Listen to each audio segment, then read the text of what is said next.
Remettez-vous 6 ans en arrière, voilà, au Pérou, à Lima.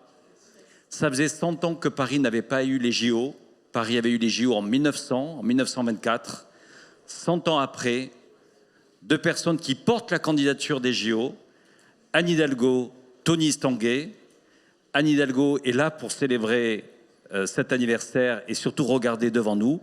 Mais quelques images, puisque nous recevions Tony Estanguet dans les bureaux de la Tribune, c'était lundi, par César Armand.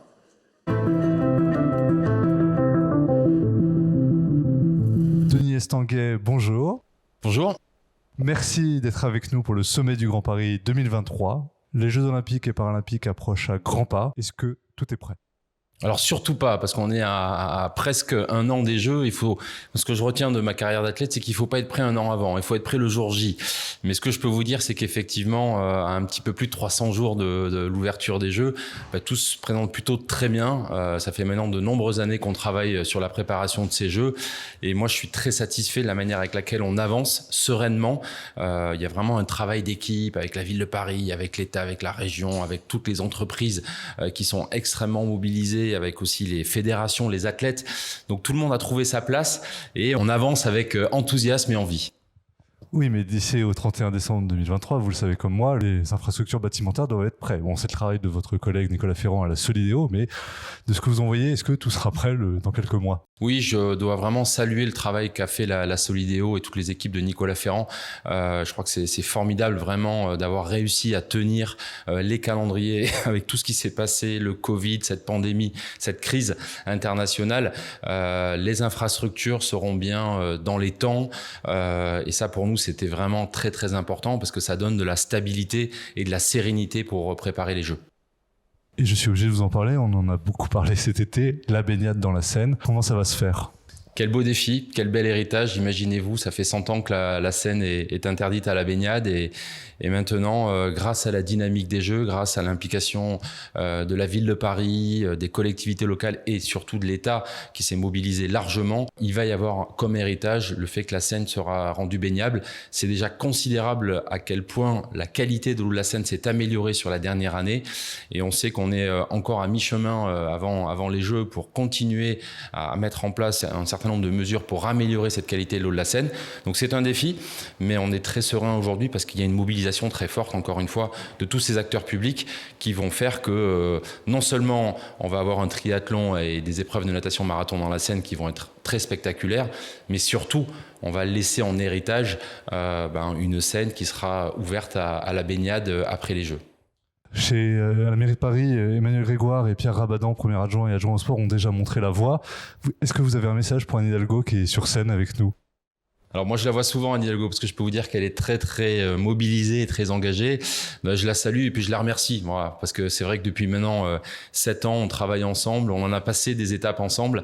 Ça a été vraiment un plaisir, ça reste un plaisir de travailler avec la ville de Paris parce que voilà, on croit à ce projet, je crois qu'on porte la même ambition, on veut des Jeux qui vont rayonner, qui vont apporter de l'enthousiasme, on veut aussi des Jeux d'un nouveau modèle, plus sobre, plus responsable. Et cette double ambition, on la porte ensemble et c'est vrai que je peux en témoigner. Anne Hidalgo, elle est particulièrement engagée sur la réussite des Jeux et donc forcément je la remercie. Merci Tony Estanguet. Merci. Voilà. Merci à Tony Estanguet et nous pouvons accueillir Madame la maire de Paris, Madame Anne Hidalgo. César Armand.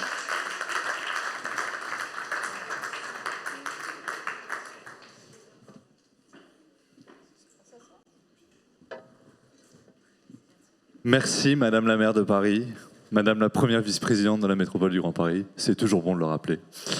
Il faut garder la flamme. Et transclasse. Et transclasse, Mon papa était ouvrier, ma maman couturière. Voilà. C'est toujours bien de le rappeler aussi. Les Jeux Olympiques, c'est dans 316 jours exactement. Les Jeux Paralympiques, dans 349 jours. Est-ce que tout est prêt ? Alors, je vais faire une réponse complètement différente de Tony. Lui dit en sportif de haut niveau jusqu'au moment de la compétition. C'est vrai, il a raison. Mais moi, en tant que maire de Paris, j'ai tout fait pour qu'on soit prêt un an avant. Donc oui, on est prêt. Alors bien sûr, il reste encore des choses à terminer. Sur la baignade en Seine, les test events qu'on a fait nous ont montré qu'il y avait encore des points pour progresser. Mais nous sommes prêts. Les infrastructures sont prêtes, le village, tout ça va être remis avant la fin livré avant la fin de l'année, en décembre au plus tard.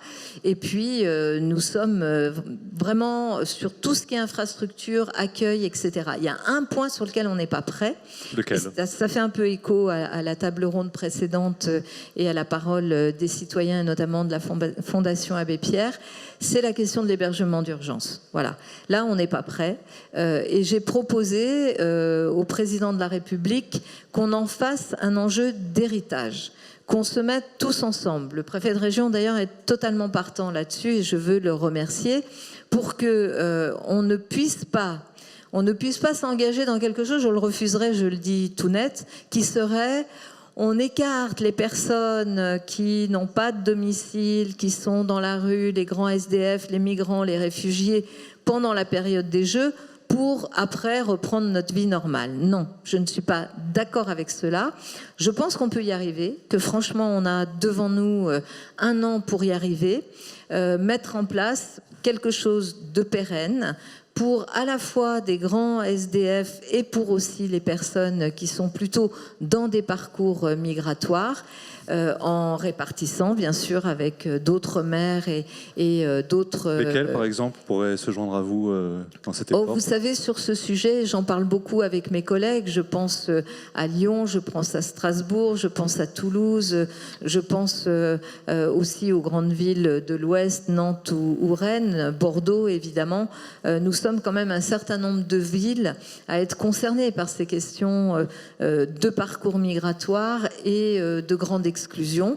Et donc là-dessus, on doit vraiment, et je pense qu'on a su le faire sur l'héritage écologique des Jeux, par exemple sur la baignade en Seine, puisque c'était un des éléments principaux, on a su le faire sur la transformation de la Seine-Saint-Denis, l'héritage que les Jeux vont laisser à la Seine-Saint-Denis, y compris en termes de logement. Alors, et justement, est-ce que tout sera prêt le 31 décembre 2023 ? C'est l'échéance de la Solidéo pour livrer... Oui, bien sûr, ça sera prêt. Vraiment là-dessus, je n'ai pas du tout ni d'inquiétude, ni d'informations contraires, mais...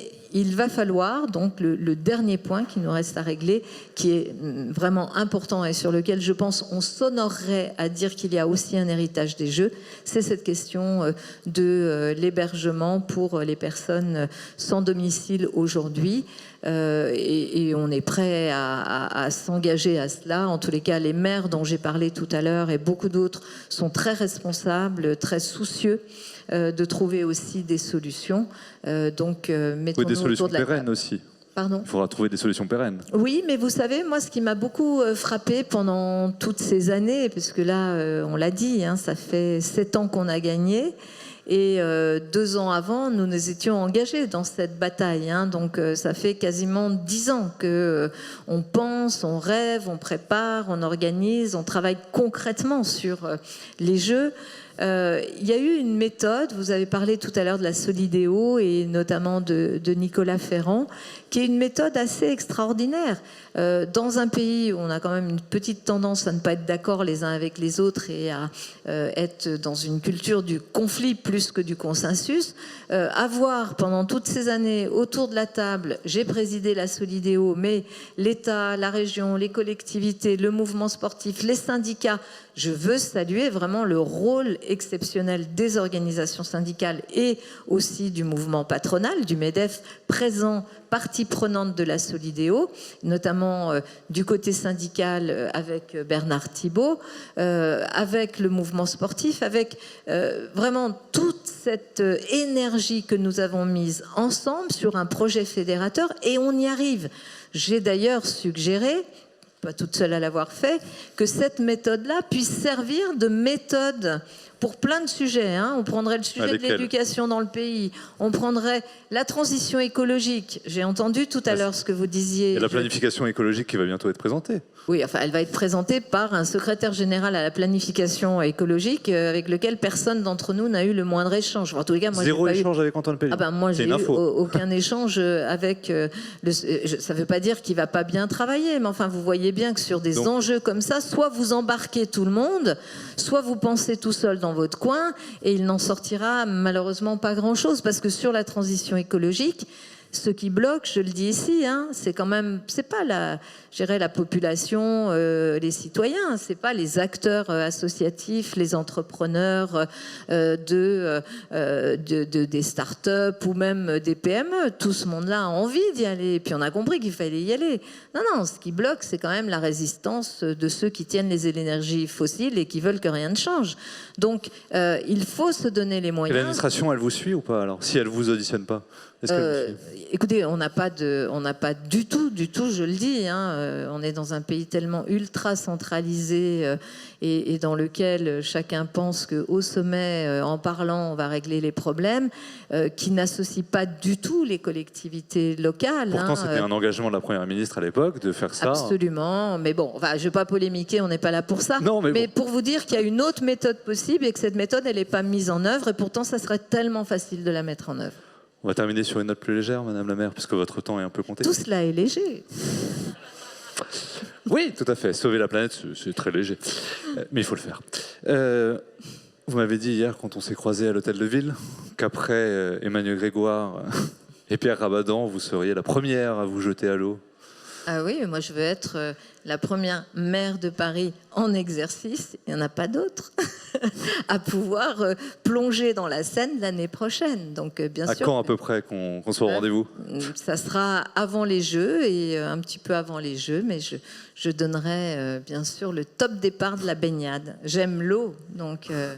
Comme votre fille. Et je me suis tellement battue pour ça que, quand même, ne pas en profiter moi-même. Je suis une usagère de Paris. Je ne suis pas simplement maire. Je suis aussi quelqu'un qui aime cette ville, qui la vit comme une citoyenne, qui aime la Seine. D'ailleurs, je vous le dis aussi parce que tout ce travail est en train de nous conduire à faire une proposition aussi de statut de la Seine, de personnalité morale de la Seine. On est en train d'y travailler et on va prochainement faire un colloque sur le sujet. C'est un mouvement dans le cadre de votre axe Seine avec Rouen et Le Havre? Absolument, avec le maire de Rouen, le maire du Havre, avec Patrick Ollier, que je veux remercier aussi. Président de la métropole. Président de la métropole, il fait un énorme boulot aussi et je veux lui dire un immense merci pour cela. Donc oui, je plongerai dans la Seine. Merci, c'est une deuxième info. Merci Anne Hidalgo. Merci, merci à vous.